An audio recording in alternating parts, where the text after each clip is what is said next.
And can you share with us why you feel a need to do that?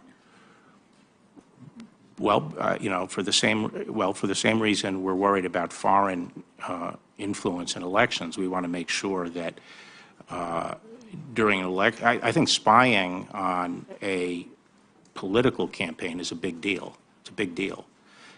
Generation I grew up in, which was the Vietnam War period, you know, people were all concerned about spying on anti-war people and so forth by the government. And there were a lot of rules put in place to make sure that there's an adequate basis before our law enforcement agencies get involved in political surveillance.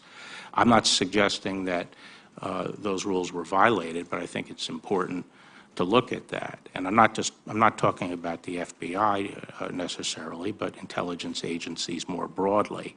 So you're not suggesting, though, that spying occurred? I don't, well, I guess you could, I think spying did occur. Yes, I think spying did occur. Well, let me... But the question is whether it was adequately predicated. And I'm not suggesting it wasn't adequately predicated, but I'd need to explore that. I think it's my obligation. Congress is usually very concerned about intelligence agencies and law enforcement agencies staying in their proper lane, and I want to make sure that happened. We have a lot of rules about that. And I want to say that I've said I'm reviewing this. I haven't set up a team yet, but I have in mind having some colleagues help me pull all this information together and let me know whether there's some areas that should be looked at. And I also want to make clear this is not launching an investigation of the FBI. Frankly, to the extent there were any issues at the FBI, I do not view it as a problem that's endemic to the FBI.